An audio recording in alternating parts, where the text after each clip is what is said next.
Sherman tank, the American Sherman in World War II. And very few people have nice things to say about the Sherman. But the honest truth is, pretty bluntly, this is the tank that saved our bases in the Second World War. It was a very, very important tank for all the Allied nations. And this particular Sherman coming on now, it was made later in the war and it was given to us by the Canadian Army.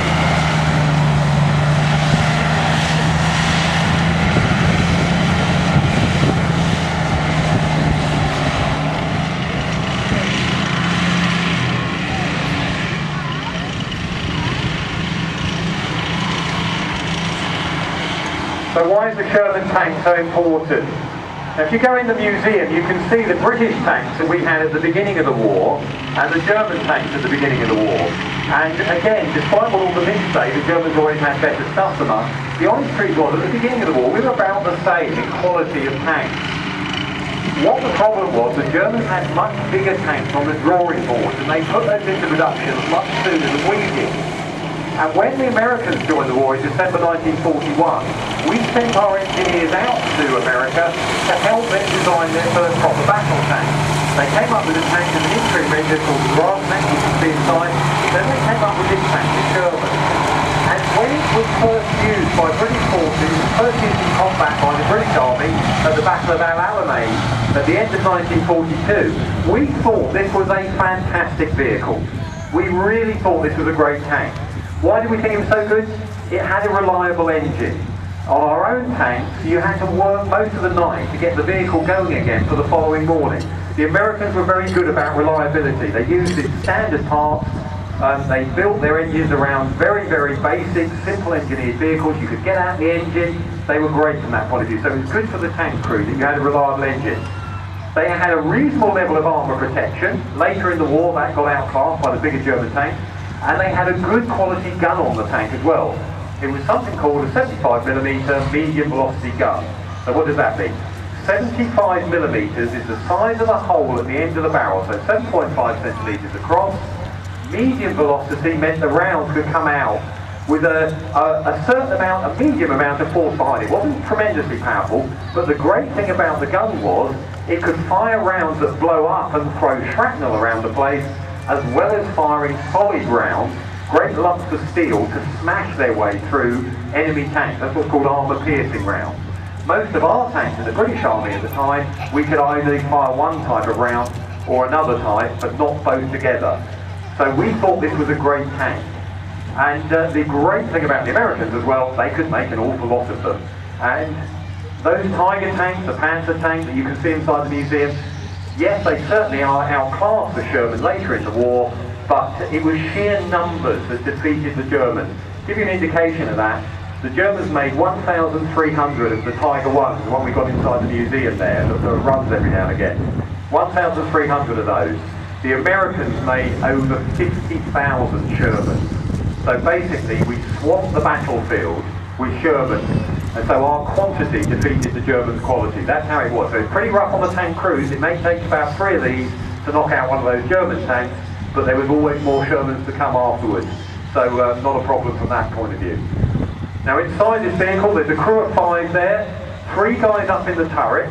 As you face the tank on the left, there's a commander obviously in charge of everything. Because he's that much higher up, he's also talking down to the driver on his radio, because he can see where the best place for the vehicle to go is. On the other side of the vehicle is the loader. He's the one who's ramming these 75mm rounds into the gun. By the way, this gun on this one, it's a 76mm, so it's a millimetre bigger than the early war gun, but it's a high velocity gun. It's one they made later in the war, a bit longer, and would fire the rounds out with much more punch to try and take on those bigger German tanks. So this is a late war 76mm gun tank. In the front of the vehicle, you've also got the driver on the right-hand side. Co-driver sits opposite him. They can take over their roles, because driving a tank is very stressful, very tiring. And in the front of the turret, without a hatch of his own, he's a gunner. And he's the one who's looking through the periscope, and he's actually got a foot pedal once he's aimed that gun to actually fire the gun off. So 5 crew members, very little room inside, and another very important reason why tank crews need to be very well disciplined. They need to be able to get on with each other. There is nowhere inside a tank you can have an argument and go storming off to your bedroom. You have got to get on with each other in that space. No secrets at all between a tank crew. So eating, sleeping, all your bodily functions, that goes on in that sort of size space. So quite an intimate space in there. Now the engine for the Sherman's in the back, and this particular Sherman's got a diesel engine in it.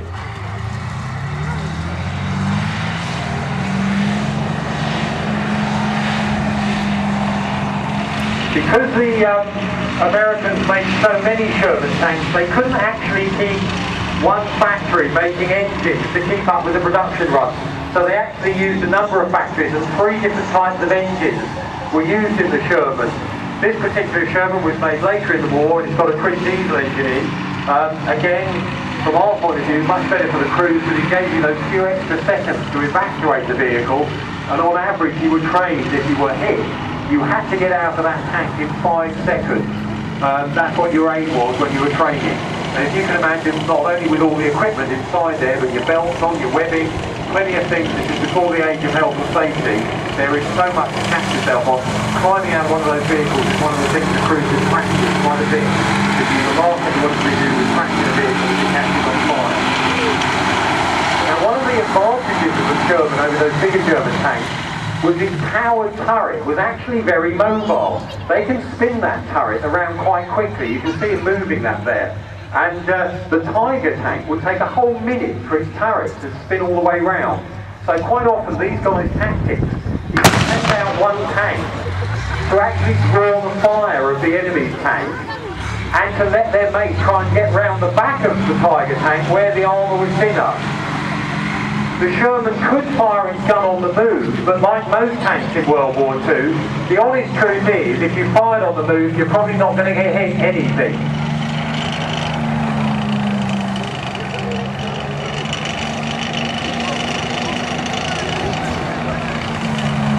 So if you want to fire accurately, you tended to stop your tank, aim the gun, fire that way. And quite often it would be 1 round under, 1 round over the target, hopefully probably about the 3rd round you hit the target.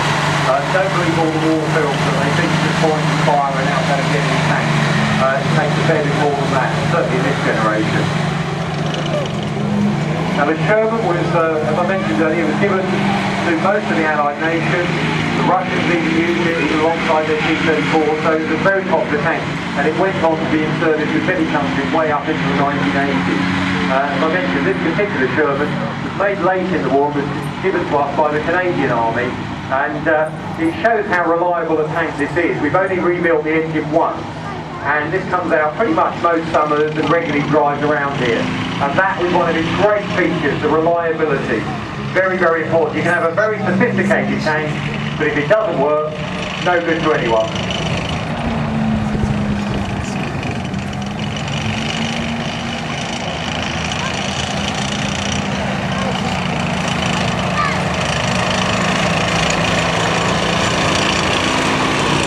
Right, so that's our Sherman going off. Now, I've been waffling for the last half hour.